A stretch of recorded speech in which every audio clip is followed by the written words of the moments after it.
안녕하세요.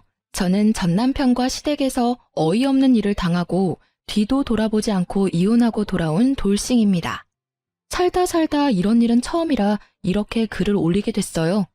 저 같은 평범한 사람에게도 이런 일이 일어나다니. 저의 대환장 이혼 스토리 한번 들어보실래요? 저와 그 찢어 죽여도 모자랄 남편 새끼가 만난 건 제가 28이 되었을 때였어요. 남편은 당시 젊은 사업가로 바쁘게 다니던 사람이었죠. 저는 당시 가족과 연을 끊고 살고 있었는데 그 빈자리를 채워주었던 게 남편이었어요. 남편은 사업 때문에 매번 바빠서 같이 있는 날은 많지 않았지만 그래도 만났을 때는 온전히 저에게만 집중해주는 모습에 반했어요. 그렇게 좋아하는 사람이었지만 결혼을 깊이 생각할 정도는 아니었어요. 좀 더 서로를 알아가야 한다고 생각하던 때에 우리에게는 새로운 생명이 찾아왔어요. 제 눈에 넣어도 아프지 않은 우리 아들이요. 만난 지 4개월 만에 보석처럼 곱고 애교도 많은 아이를 임신했을 때 처음에는 너무 무서웠어요. 남편이 아이와 저를 책임지지 않을 거라는 생각 때문에요. 그런데 남편은 자기가 책임지겠다며 결혼을 이야기하더라고요. 그때 저는 정말 너무 기뻤어요. 이 사람이 나를 그만큼 사랑해주는구나 하고요. 그렇지만 남편의 권유로 결혼식은 아이를 낳고 하기로 했어요.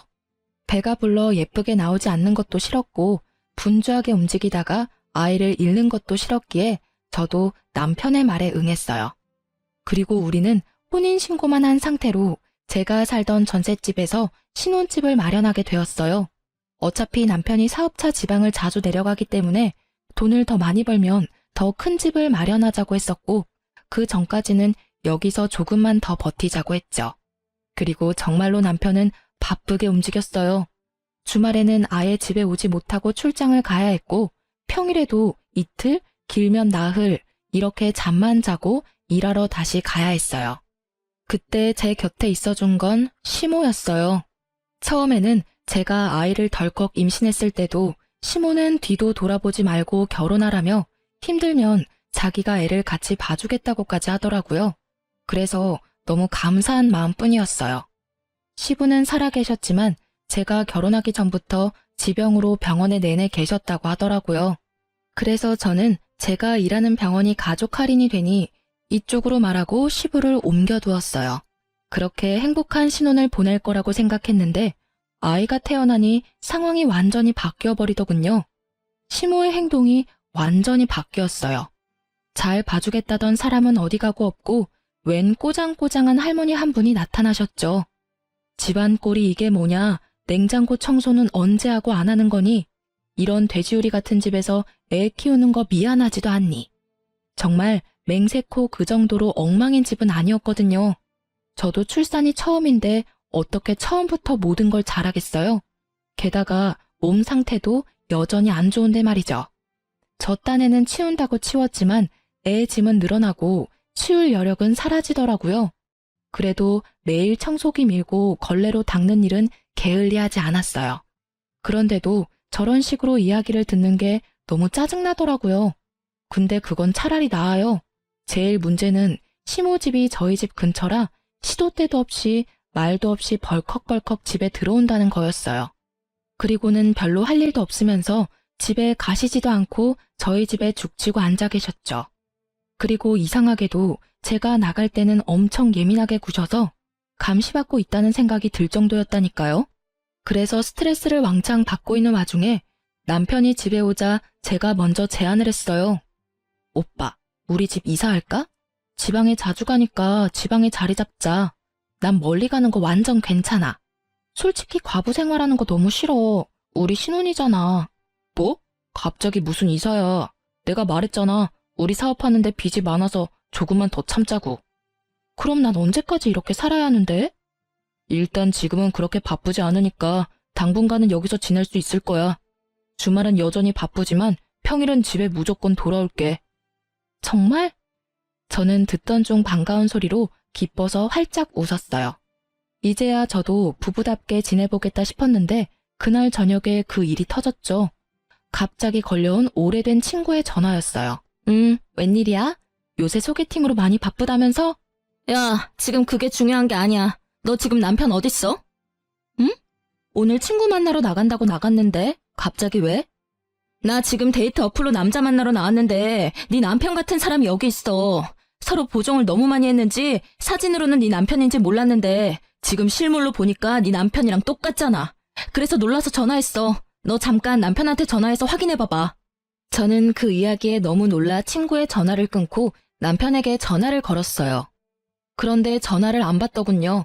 그래서 한 번 더 전화를 했어요. 이번에는 전화가 끊어졌어요. 남편이 전화를 안 받을 것 같아서 저는 친구에게 다시 전화를 했어요. 방금 폰 보더니 바로 끊던데? 너 전화했었어? 친구의 그 말에 저는 남편이 맞았다는 걸 확인했죠. 친구에게 영상통화를 다시 걸었고 남편이 있는 곳을 비춰달라고 했어요. 오늘 남편이 입고 간 옷 그대로더라고요. 저는 배신감과 수치스러움으로 화가 나 미치겠더라고요. 남편을 기다리는 내내 한 살도 채 되지 않은 아기가 있는 유부남이 데이트 어플을 사용해야 할 이유에 대해 생각해봤지만 떠오르는 건 아무것도 없었어요. 그리고 그날 허탕 크게 치고 온 남편이 돌아왔을 때 남편에게 따졌어요. 오빠, 데이트 어플로 여자 만나고 다녀? 뭐? 무슨 소리야. 너랑 애가 있는데 내가 왜 그런 거래? 그리고 그럴 시간도 없어. 오늘 친구 만나러 간다고 했잖아. 너 설마 나 의심해? 남편은 당황한 표정으로 우선 발뺌부터 하더군요. 눈 하나 깜짝하지도 않는 그 모습에 저는 필사적으로 눌렀던 화가 치밀어 오르는 걸 느꼈어요. 의심이 아니라 확신인데? 오늘 데이트 어플 상대가 펑크냈지? 그럴 수밖에 없지. 오빠 오늘 만나려고 했던 여자가 내 친구거든? 그 전화 받았을 때 내 기분이 어땠는지 모르지?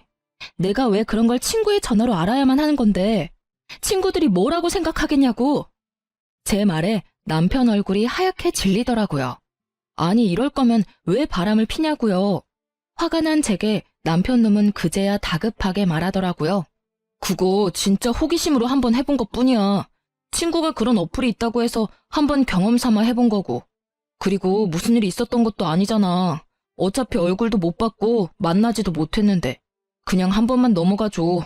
이후로 절대로 그런 짓 안 할 테니까. 응? 저는 남편의 뻔뻔하게까지 한 말에 배신감을 지독하게 느꼈어요. 아니, 뭔데 이렇게 당당한 건데요? 잘한 거 하나도 없는 놈이 빳빳하게 얼굴 들고 한 번만 봐달라니. 이게 지금 저한테 할 소린가요? 미안하다가 아니라 한 번만 봐달라는 소리가 먼저 나오는 남편을 보며 저는 한숨을 푹 쉬었어요. 한 번만 봐줘? 이렇게 살 거면 그냥 헤어지는 게 낫겠어. 이게 뭐야? 남편이라는 작자는 집에 들어오지도 않고 시어머니라는 사람은 시도 때도 없이 집에 말도 없이 찾아오지를 않나. 게다가 아직 어린 애기 두고 여자 물색하는 남자를 도대체 어떻게 믿으라는 건데? 그리고 최소한 나한테 미안하다 한마디는 해야 하는 거 아니냐고. 봐달라고 말하기 전에. 미안해. 진짜로 미안하다니까. 두 번 다시 그런 일 안 할 테니까 이만 마음 풀어. 당신이 원하는 거 다 해줄게. 나도 일부러 그런 거 아니라니깐. 이번이 처음 아니지? 다른 데로 말해봐. 몇 명이나 이 어플로 만났냐고. 맹세코 이번이 처음이라니까. 몇 번을 이야기하게 만들어. 정말로 미안해. 그러니까 이번만 좀 봐줘. 뭐 할까? 어플도 지울게. 자, 됐어? 그럼 각 썼어. 두 번 다시 이런 일 안 하기로 하고 다시 이런 일이 생길 경우에는 이혼하고 위자료 지급하고 친권, 양육권 다 나한테 넘긴다고 써. 제가 알기로 각서라는 건 법적 효력이 없어요. 그럼에도 각서를 쓰게 한 건 남편에게 보여준 제 각오였어요.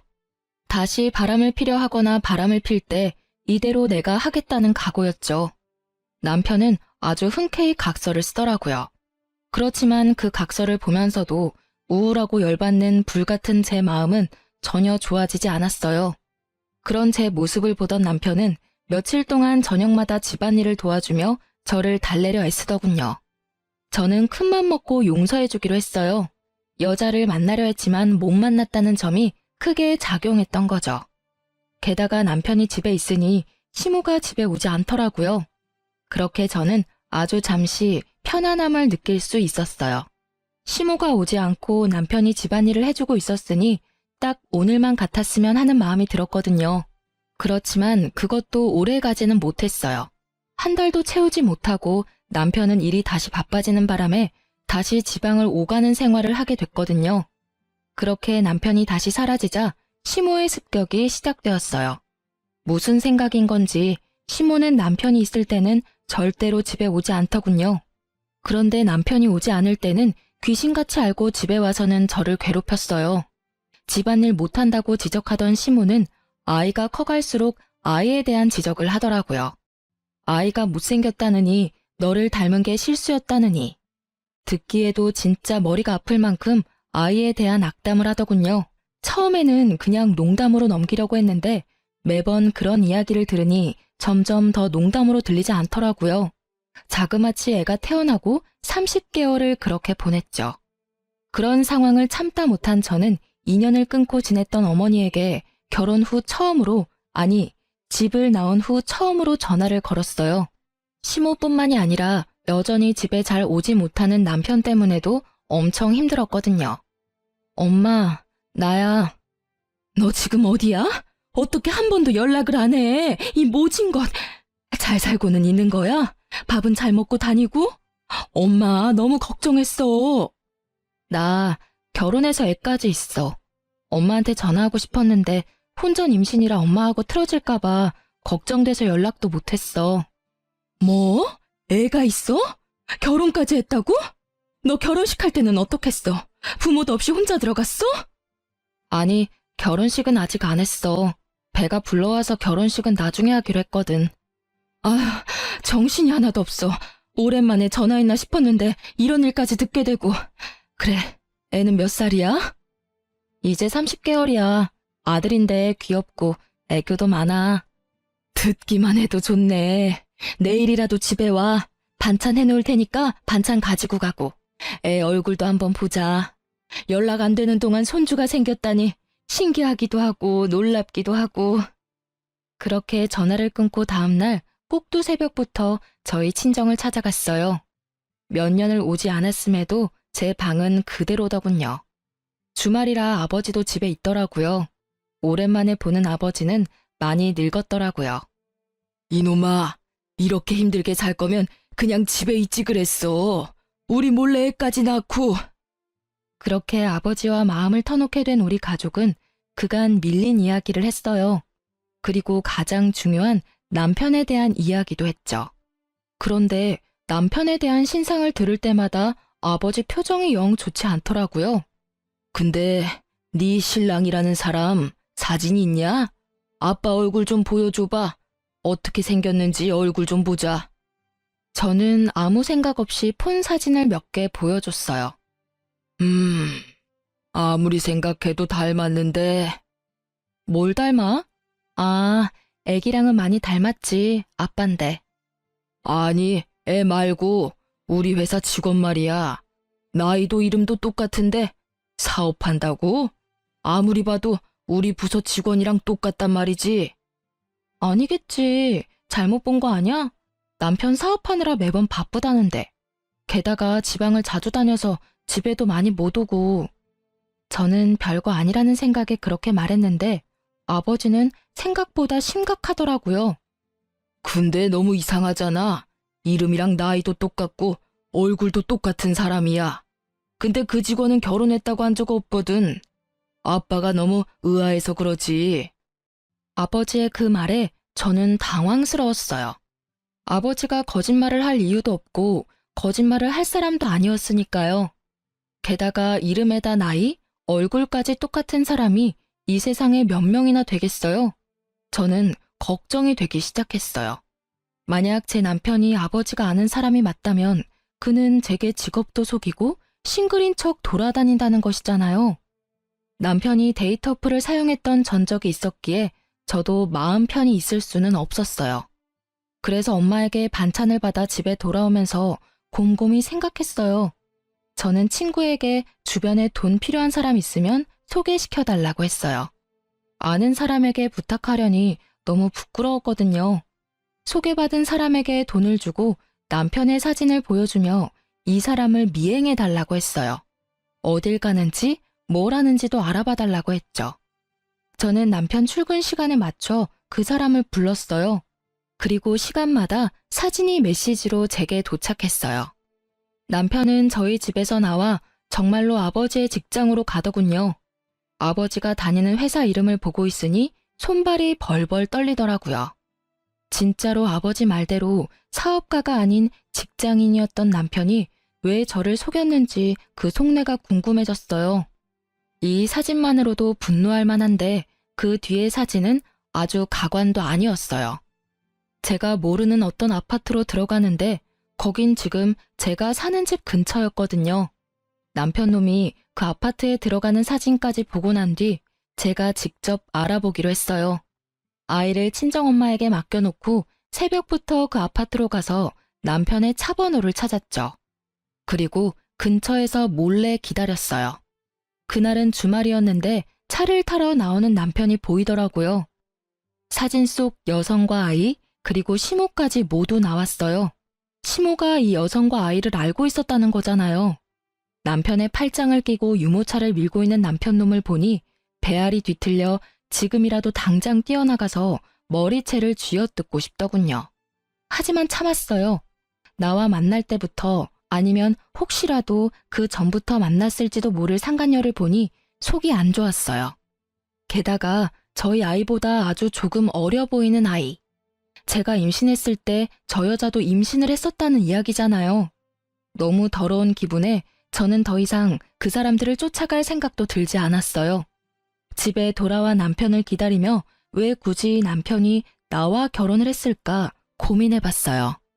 솔직히 우리 부부 사는 게 보통 부부처럼은 절대 보이지 않잖아요. 주말은 오지 않고 평일에도 이틀 나흘? 이럴 거면 저랑 왜 흔쾌히 결혼을 했냐 이거죠. 그런데 짐작 가는 구석이 딱 하나 있긴 했어요. 결혼하면서 남편이 제게 그랬거든요. 우리 결혼하면 아버지 혹시 당신 직장에 모셔줄 수 있어? 아버지 병원비가 생각보다 많이 나와서 걱정이거든. 지병이 있으셔서 병원에 입원하셔야 하는데 병원비가 어마어마하더라고. 아버님이 병원에 계시다고? 요양병원이면 비용이 꽤 나올 텐데. 수급자가 아니시면 아무래도 부담이 되지. 비급여가 많으니까 그럼 우리 병원으로 모시자. 직원 할인 있으니까 조금 도움은 되겠지. 그리고 무슨 일 있으면 연락하기도 쉽고 말이야. 그 말에 시부를 저희 병원으로 옮기고 제가 보호자로 지내며 필요한 걸 넣어드리거나 굳은 일을 도맡고 있었거든요. 일단 같은 건물에 있으니 제가 하기 쉬웠으니까요. 그리고 시모도 결혼할 때 꼭 부탁하더라고요. 그런데 옮기고 나니 정작 아무도 찾아와 보지는 않았어요. 그렇게 지극정성으로 모시는 척 하더니 제게 맡겨두고는 아예 발길을 뚝 끊었죠. 가만 보니 이것들이 입원비 할인받고 그 김에 귀찮은 짐 떠넘기려고 저와 결혼을 하려고 한 것 같았어요. 얼굴도 보지 못한 여자가 임신을 했다는 이유만으로 결혼을 허락한 시모의 속내도 마찬가지였던 것 같았어요. 그런 인간들 손에 노란한 내가 너무 바보 같고 원망스러워서 아무 일도 손에 잡히지 않고 시간만 흘렀어요. 그리고 월요일 저녁이 되자 남편이 집에 돌아왔더라고요. 저는 남편이 거실 소파에 앉자마자 폰으로 사진을 보여줬어요. 이거 뭐야? 그게 뭔데? 사진을 흘깃 보던 남편은 표정이 싹 바뀌더라고요. 뭔지 알아챈 거죠. 내가 사진 하나를 받았는데 사업하느라 바빠서 집에 못 온다고? 개집질하느라 집에 못 오는 거였겠지. 어이가 없어서 애까지 만들었어? 딱 봐도 우리 애랑 얼마 차이 안 나 보이는 애를 언제부터 이 상간녀랑 두 집 살림했는지 빨리 풀어. 저의 추궁에 남편놈의 반응은 상식적이지 않았어요. 아니, 방귀 낀 놈이 성낸다고 딱 그 꼴이었죠. 도리어 저한테 화를 냈으니 말이에요. 당신 스토커야? 왜 남의 뒤를 캐고 지랄이야? 내가 밖에서 뭘 하고 다니든 네가 무슨 상관인데? 버럭 화를 내는 남편을 보니 정말 부글거렸어요. 이 새끼는 왜 화를 내는 거죠? 화를 내려면 내가 내야 하잖아요. 상간녀랑 얼마나 됐는지는 모르겠는데 애까지 낳았다니 볼장 다 본 거잖아. 우리 헤어져.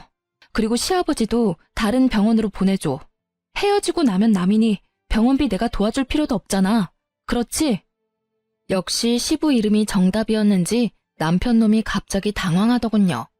잠깐, 급하게 굴지 마. 내가 화낸 건 당신이 내 뒤를 캐서야. 물론 바람핀 건 내 잘못이지. 그러니까 내가 그쪽 여자 정리할게. 어차피 호적이고 뭐고 올라가 있지도 않아. 나 법적으로 깨끗한 사람이라고.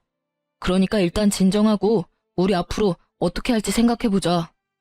남편 놈은 그쪽을 정리하겠다는 말을 불쑥 꺼내더라고요. 저는 더 어이가 없었어요. 지 사정에 맞춰서 이 여자 저 여자 관리하는 모양새가 여자가 한둘만 있지는 않을 거라는 합리적인 의심을 하게 만들었죠.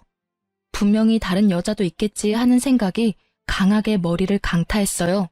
저는 남편에게 강하게 말했어요. 법적으로는 깨끗하겠지. 그런데 내 마음이 깨끗하지가 않아. 네 얼굴 보는 것만으로도 뱃속이 부글부글거리고 열받아서 머리가 돌 것 같다고. 그리고 뭐? 정리를 해? 어떻게 정리할 건데?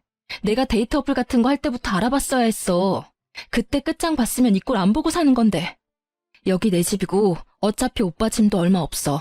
그러니까 내가 앞으로 어떻게 할 건지 결정하기 전까지는 이 집에 발도 디딜 생각하지 마. 냉정하게 생각해. 이런 일로 당신 진짜 혼자 살 거야? 애도 어리고 싱글맘이 얼마나 힘든지 당신이 몰라서 그러나 본데.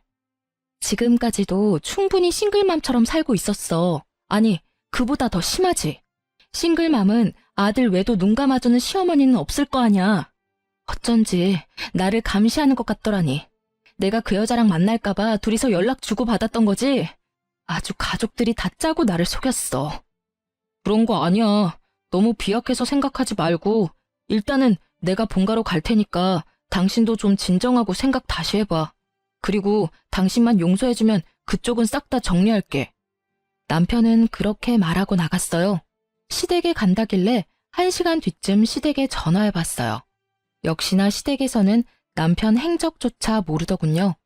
어디로 간 건지는 말 안 해도 알겠더라고요. 뭐 또 어디 여자나 잡으러 갔겠죠. 결국 저는 이혼을 결심했어요. 이혼을 통보하기 전에 상간녀부터 찾아가기로 했어요. 꼴도 보기 싫은 여자였지만 남편이 그 여자와 인연을 끊겠다 했으니 확인은 하러 가봐야 하잖아요. 그리고 간 김에 상황이 어떻게 돌아가는지 확인도 하고 싶었어요. 상간녀 집에서 그녀가 나올 때 저는 그 앞에 섰어요. 나 알죠? 상간녀는 제 물음에 답도 없이 폰부터 꺼내 전화를 하려고 하더군요. 딱 봐도 남편에게 전화하려는 것처럼 보였어요. 저하고 이야기하고 나서 전화하시는 게 좋을걸요? 전 할 말 없고 이야기도 듣고 싶지 않아요. 그치만 들어야 할걸요? 그 사람이 나한테 당신 존재 들키고 뭐라고 말했는지 궁금하지 않아요? 대답이 없는 상간녀를 보니 궁금하기는 한가 보더라고요. 그 남자 유부남인 거 알고 사귀었죠? 애가 몇 개월이에요? 26개월? 25개월? 그건 뭐 하러 물어요? 우리 애가 당신 애보다 나이가 더 많거든요. 그게 뭘 뜻하는지는 알죠? 모르겠는데요. 제가 그걸 왜 알아야 하죠? 그리고 이런 식으로 함부로 남의 집 앞에 얼쩡거리면 경찰에 신고할 거예요? 신고하셔도 상관없어요. 저도 어차피 상간녀 위자료 소송하면 되니까. 어느 쪽이 더 많은 벌금을 낼지는 알고 있을 거라고 생각해요. 그런데 그거 알아요? 당신이 애를 가졌을 때 이미 우리는 혼인신고 완료 시점이었다는 거.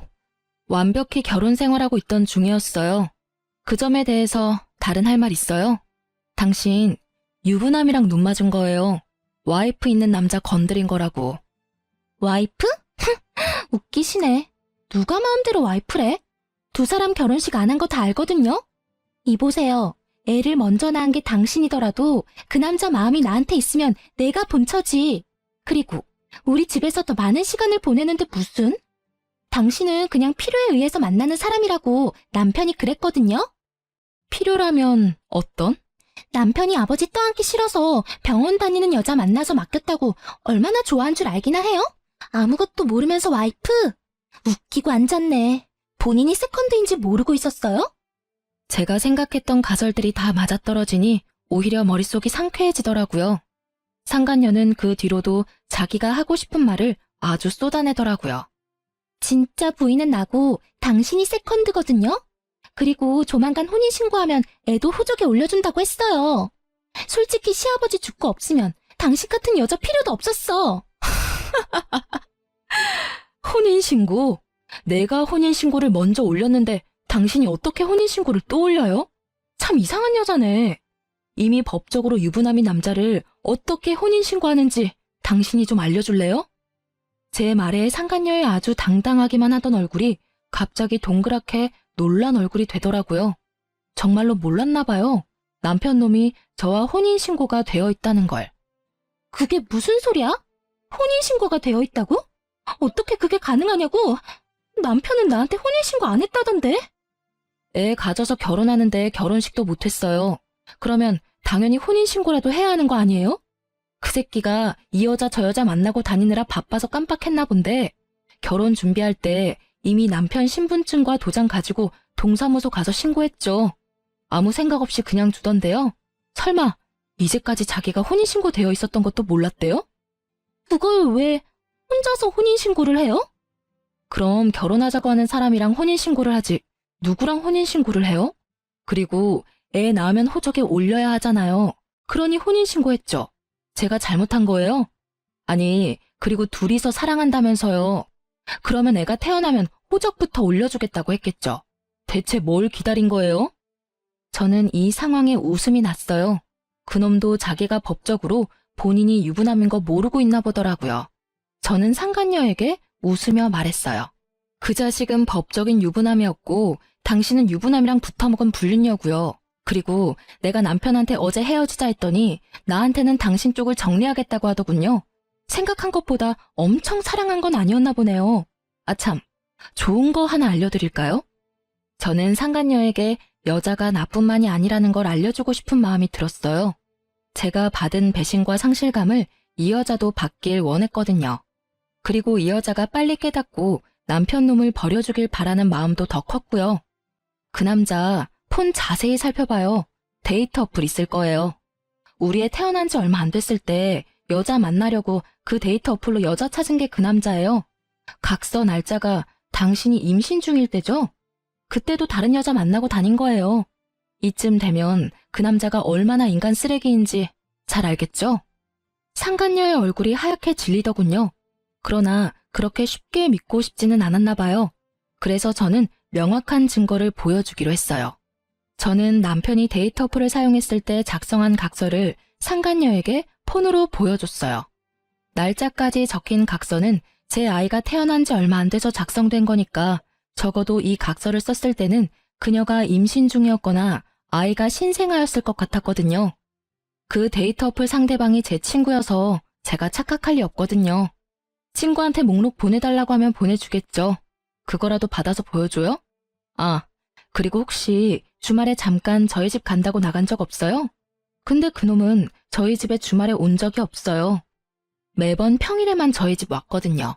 그럼 이 집에 오지 않은 주말에는 어디에 갔을까요? 그 이야기를 듣자마자 상간녀의 얼굴이 확 일그러지더라고요. 그 얼굴을 보니 얄궂게도 제 마음이 조금 시원해지더라고요. 결국 상간녀는 제 말이 끝나자마자 폰을 들고 남편 놈에게 전화를 하더라고요. 야, 이 나쁜 놈아. 너 혼인신고까지 했으면서 뭐? 우리 애를 호적에 올려줘? 너 어디부터 어디까지가 거짓말이야? 우리 사이 이제 끝이야. 저는 그 모습을 보고 웃으며 집으로 갔어요. 이 정도로 불을 지펴놨으니 두 사람은 알아서 타오르다 꺼질 테죠. 집에 돌아오는 내내 남편 놈이 전화를 하더라고요. 싹 다 무시했어요. 이제 저는 그놈한테 들을 말도 할 말도 없거든요. 그런데 그놈은 그렇지 않았나 봐요. 집에 돌아가 짐을 싸고 있는데 남편 놈이 집으로 들어오더라고요. 저는 신경도 쓰지 않고 짐을 마저 챙겼어요. 남편이 제 몸을 휙 돌려 세우더라고요. 얼굴을 보니 화가 잔뜩 난 것이 제가 딱 바라던 얼굴이었어요. 바빠. 별일 아니면 나중에 전화로 해.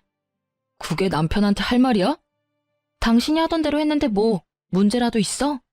매번 바쁘다고 나중에 전화하던 사람은 당신이잖아. 아, 지금 그 말 하자는 게 아니잖아. 너 혼인신고는 언제 했어? 아니 왜 맘대로 혼인신고를 해? 그것부터 묻는 걸 보니 상간녀가 화낸 것보다도 자기가 총각이 아니라 유부남이라는 사실이 참으로 화가 났나 보더라고요. 저는 너무 웃겼지만 꾹 참고 말했죠. 아, 그것 때문에 왔어? 그럼 결혼식도 안 하고 애 낳고 사는데 혼인신고라는 확신도 없으면 나중에 내가 뭐가 되는데? 그리고 결혼하자는 말은 혼인신고 하자는 말이랑 똑같은 거 아니야? 그게 아니면 다른 생각이라도 했어? 평생을 총각으로 있고 싶었나 본데 난 그런 거 정확히 하는 타입이야. 결혼 준비하면서 당연히 혼인신고도 한 거지. 질문이 근데 너무하네. 왜? 유부남이면 안 되는 이유라도 있어? 애가 이쪽 집 저쪽 집 합쳐서 둘이나 되면서? 아, 그런 문제가 아니라고. 그럼 그 여자는 왜 찾아갔어? 나랑 해결하면 될 문제잖아. 너 스토커야? 왜 엄한 사람한테 가서 화풀이 했냐고. 나하고 싸우고 해결하면 될 일을 내가 그 여자랑 헤어져 준다고 했잖아. 내가 뭘 하든 신경 안 썼잖아. 그러니까 이번에도 신경 쓰지 마. 내가 무슨 짓을 해도 더 이상 신경 쓰지 말라고. 이혼하고 집 뺄 거거든? 그러니까 그 여자랑 잘 살아. 왜 나 때문에 그 여자랑 헤어져? 그러지 마. 그냥 둘이서 늙어 죽을 때까지 시부 시모 모시고 잘 살면 되잖아. 더 이상 간섭 안 할 테니까. 아 참, 대신에 위자료는 무조건 받을 거고 아이 양육권 친권도 무조건 가져올 거니까 양육비 줄 걱정이나 하고 있어. 양육비? 나 그럴 돈 없어. 받고 싶으면 네가 알아서 받아가. 돈 한 푼도 없는 나한테 가져갈 게 있을까? 네가 알아서 잘 찾아봐. 나는 못 주니까. 배째라는 식으로 말하는 남편을 보며 저는 싱긋 웃어줬어요. 저런다고 제가 당황할 줄 알았다면 오산이죠. 그래? 오빠가 안 주면 오빠 직장에서 돈 직접 빼갈게. 걱정 마. 그거면 충분하지? 신경 쓸 일 하나도 없으니까. 뭐? 네가 내 직장을 어떻게 알아? 너 내 뒤도 캐고 다녔냐? 당황한 남편놈의 얼굴에 저는 더 크게 미소 지으며 말해줬어요. 나도 얼마 전에 아버지랑 연락돼서 알게 됐거든. 오빠가 우리 아빠 부하 직원이더라고. 아버지가 아주 자세히 알고 계시더라. 회사에서도 언제나 총각이라고 말하고 다녔다면서? 나한테 사업한다고 속이고 상간녀 집에서 먹고 자고 하니 아주 좋았지. 이렇게 들키게 될 줄 몰랐지? 설마 장인어른이 직장 상사일 줄이야. 그치? 제 말에 사색이 된 남편 새끼의 얼굴이 아주 가관이었어요. 끝까지 숨기고 싶었을 텐데 어쩌나요? 모든 게 다 까발려져 버렸는데. 그게 사실이야? 진짜 우리 부장님이 당신 아버지라고? 거짓말이지. 나한테 물어보지 말고 아버지한테 직접 물어봐. 어차피 내가 하는 말 믿지도 않을 거잖아. 대신 아버지한테 물어봤을 때 무슨 일 당할지는 나도 장담은 못해. 아버지가 그렇게 보여도 딸 사랑이 지극하신 분이라. 뭐 그게 싫으면 직장을 그만둬도 괜찮지. 괜히 그렇잖아. 이혼한 와이프 아버지라니. 세상에 이보다 더 찝찝한 관계가 어딨어? 그러나 그 직장은 그만두지 못할 거예요. 생각보다 월급도 많고 복지도 좋거든요. 잠깐만. 여보, 우리 진짜 진지하게 이야기 좀 할까? 가족관계나 그런 거 정말로 맞는 거야? 일부러 나한테 거짓말하는 건 아니지. 나 바쁘다니까. 짐 싸고 있는 거 안 보여? 궁금한 거 있으면 우리 아버지한테 물어보고 나는 이제 오빠한테 간섭 안 할 테니까 그렇게 하라. 저는 매달리던 남편놈을 집 밖으로 내치고 최소한의 짐만 챙겨 친정으로 돌아갔어요. 혹시나 남편놈이 이 집에 들어가 죽치고 있을까봐 비밀번호도 바꾸고 집주인에게도 남편놈에게 문 열어주지 말라고 전했어요. 그러게 사기를 치려면 잘 알아보고 쳤어야죠. 그렇게 이혼은 아주 속전속결로 이뤄졌어요. 워낙에 남편놈에게 유책 사유가 많고 확실하기도 했어서 저에게 굉장히 유리하게 이혼이 되긴 했어요. 그렇지만 이미 배신당하고 상처받은 제 마음과 태어난 후로 아버지에게 사랑받지 못했던 아들의 마음은 절대로 제게 유리하지 않은 일이었어요. 이혼이 완료되고 가장 먼저 한 일은 제가 일하는 병원에 입원한 시부의 할인을 끊는 일이었어요. 그리고 다음 달 병원비가 평소에 배로 나오자 시모가 연락이 왔더군요. 병원으로 전화하면 될 일을 제 개인 폰으로 연락을 했어요. 야, 너 병원비에 무슨 짓 했지? 왜 병원비가 갑자기 이렇게 많이 나와? 80만 원 나오던 병원비가 왜 갑자기 160만 원이나 나와? 아, 보호자분, 그건 당연한 일이죠. 원래 병원비가 160인데 가족 할인 받아서 120만 원이었고 그중에 40만 원을 제가 선지급금으로 내드리고 있었거든요. 그래서 보호자분이 낼 돈은 80만 원밖에 안 됐던 거예요. 그런데 제가 이혼을 했잖아요. 보호자분 아드님의 유책 사유로 인해서. 그래서 할인이 사라지고 제가 내던 돈도 안 내게 돼서 160만 원 전체를 내셔야 하는 거예요. 저번 달 저저번 달 입원비 내역서 보세요. 할인 전 금액이 아마 160일 거고 선수금이 40 있을 테니까. 아니, 그렇다고 이렇게 갑자기 할인을 끊으면 어떡해? 미리 이야기라도 해줬어야지. 그리고 그래, 그 사람은 당신 딸 할아버지거든. 충분히 혈연이 있으니까 할인도 가능하지. 아, 할인은 직원의 직계 좀비속과 배우자 직계 좀비속 뿐이에요. 저는 이제 배우자가 사라졌으니 할인이 안 되는 거고요. 이혼한 거 병원에서 다 알아서 어차피 할인 안 되거든요. 그거 다 알고 아드님이랑 저 결혼시킨 거 아니었어요? 그럼 이혼하면 본래대로 돌아갈 것도 잘 아셨어야죠. 제 말에 시모가 순간 말을 잊지 못하더라고요. 오래전의 이야기라 잊어버렸던 것 같더라고요. 그러게 왜 사람을 괴롭혔는지, 왜 아들의 외도를 돕고 있었는지, 이제와 후회한들 저는 번복할 생각이 전혀 없으니까요. 아니, 그런 걸로 결혼시킨 거 아니야. 그리고 예정이 있는데 그 정을 봐서라도 좀. 정 같은 거 없고요. 솔직히 지금까지 매달 50만 원씩 더 내준 것도 다 받아내고 싶은 심정이거든요. 어차피 그것까지 위자료로 싹 다 받아먹을 거지만, 그리고 병원이 비싸면 본인이 직접 간병하시면 되잖아요. 결국 시모는 할 말이 없으니 욕만 하다 전화를 끊더군요. 그리고 그 뒤에는 남편 놈이 시모와 같이 왔어요. 교대로 참 웃기지도 않았어요. 여보, 진짜로 다시 생각해봐. 당신 속인 거 내가 다 잘못했고 그 여자랑은 이미 관계 정리했어. 나는 이혼도 안 할 거고 아버지 퇴원도 못 시켜. 아직 집 정리 안 된 것 같던데 이러지 말고 우리 다시 같이 살자. 이번에는 꼬박꼬박 집에도 잘 들어오고 당신이랑 아들한테 충실할게. 정말이야. 그 꼴을 보니 얼마 전 들었던 소문이 진짜였던 것 같더라고요. 상간녀가 자기 말고 딴 여자 또 만나는 거 발견해서 자기 집에서 나가라고 내쫓았다 하더라고요. 혼인신고 해주겠단 말만 철석같이 믿고 있던 상간녀가 이미 유부남이었던 남편이 또다시 다른 여자 만나는 걸 용서해줄 리가 없죠. 집이 없어 시댁에 들어가 시모와 함께 살던 남편놈은 급하니 이번에는 제게 와서 빌붙으려 하더라고요. 똥줄이 타는 건 시모도 마찬가지였나 봐요. 그래, 얘야, 나도 다 잘못했어. 이때까지 너한테 그런 거 정말로 미안하게 생각해. 이제까지 내가 그랬던 건 다 너를 위해서였어. 남편 바람피는 걸 들키면 네가 얼마나 힘들었겠니? 그래서 내가 너를 못 나가게 한 것뿐이야. 정말로 나쁜 의도로 그런 거 하나도 없어. 제가 걱정돼서 남편 불륜을 눈감아줬다는 정신 나간 시모의 말을 들으니 이 사람들 제정신이 맞나 싶더라고요. 여태껏 그 여자랑 즐겁게 하하호호 잘 지내놓고는 이제 와서 자기들 아쉬우니 바로 획 돌아서는 거 봐요. 다 뽀록난 주제에 말은 얼마나 청산유수인지. 죄송해요. 저는 두 분을 용서할 마음이 눈꼽만큼도 없어요. 특히 어머니, 제가 상간녀와 마주칠까봐 매일 수시로 집에 감시하러 오느라 고생하셨어요.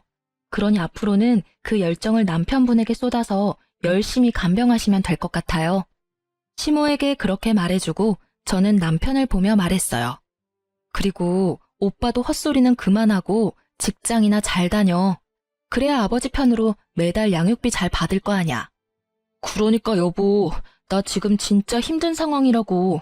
정말 미안한 마음 가득하거든? 그러니까 한 번만 용서해줘, 응? 너 이렇게 독한 여자 아니잖아. 그러니까 참 대단하지. 이렇게 어리바리한 여자를 이렇게 독하게 만드는 당신 가족들이 더 대단하지 않아? 그리고 나를 속이느라 바쁘게 움직였던 열정이 있으면 아버지도 간병 잘할 수 있을 거야. 제 말에 뭐라 말 못하던 남편은 궁시렁거리며 퇴원 수속을 받더군요. 독한 년. 결국 옆에 있던 시모는 참지 못하고 저에게 나지막히 내뱉더라고요. 그 말에 저도 답해줬어요. 제가 독한 년이면 두 분은 사기꾼이세요? 아들 바람피는 거 도와주는 시모에 총각 행세하려고 혼인신고도 안 하려던 남편에 사기꾼 기질이 그 집안 특징인가 보네요. 누구더러 독한 년이라는 건지. 그렇게 남편은 시부를 시댁으로 모셔갔어요. 나중에 소문으로 들으니 시부 간병하던 시모가 결국은 몸이 크게 상하는 바람에 두 사람이 나란히 요양원에 들어갔다고 하더라고요. 그리고 남편 놈은 일 다니다가 결국 두 사람의 요양원 비용이 부담돼서 투잡 뛰고 있다고 아버지가 말해줬어요. 새벽에 배송일하면서 여전히 아버지 직장에서 일하고 있다니 불행 중 다행스런 일이었어요. 애 양육비는 그래도 받을 수 있을 테니까요. 그래서 아버지는 매달 전 남편에게 직접 양육비를 받아 제게 전해주고 있어요. 그리고 이렇게 바쁘니 이제는 여자 만날 시간도 없겠죠? 그렇게 좋아하는 여자 못 만나는 건 아쉽겠지만 인간이 되는 수행을 한다고 치면 좀 마음이 편해지지 않을까 싶네요. 본인은 그저 지금 고생만 한다고 생각하며 투덜대겠지만요. 이렇게 글을 쓰다 보니 솔직히 남편 탓만 할 건 아니라는 생각도 해요. 아니, 속인 놈은 무조건 잘못이지만 저도 어수룩하게 속아 넘어간 잘못이 있긴 하죠. 결혼은 언제나 신중해야 하고 순간의 감정에 선택을 맡기면 안 된다는 걸 깨닫게 된 쓰라리고도 좋은 교훈을 얻기도 했고요. 처음부터 수상한 점이 많은 사람이었으니 임신을 했더라도 신중히 생각했어야 했는데 그때 부모님과 연락을 하고 있었더라면 좀 더 좋은 조언을 얻지 않았을까 하는 생각도 해요. 남편 놈의 가족이 짜고 저를 속일 줄은 몰랐지만 그래도 막판에는 다들 알아서 망해줘서 속은 시원해요. 저는 부모님 밑에서 아들 키우며 즐겁게 살고 있어요. 한번 떨어졌던 가족이고 다시 만나 앙금도 풀었고 귀여운 애교쟁이 손주도 있으니 아버지는 항상 아이를 위한 장난감을 사거나 여행을 같이 가곤 해요. 일을 하면 어머니가 아이를 봐주시니 매달 죄송한 마음에 용돈도 드리지만 아이에게 따뜻한 가족을 경험시켜줄 수 있어서 차라리 천만다행으로 생각해요. 남의 불행을 나의 기쁨으로 삼지 말아야 하지만 나의 불행을 행복으로 삼던 놈이 불행해지니 솔직히 기쁜 게 사람 마음인가 봐요. 이 정도로 당했으니 이런 생각 조금쯤은 해도 괜찮을 거라고 생각해요. 그렇지 않으면 제가 너무 열받잖아요. 이렇게 이야기해보니 이혼당한 글이 사기당한 글 같기도 하고 참 여러모로 다른 사람에게 알리기 창피한 일이긴 하네요. 그래도 제가 글을 쓴 건 이런 어이없는 일이 누군가에게는 일어나고 있다는 걸 알려드리고 싶어서예요. 그리고 같이 욕이나 시원하게 해주시면 제 마음도 편할 것 같았거든요. 긴 글 읽어주신 것 너무 감사하고요. 오늘 하루 행복한 하루 보내세요.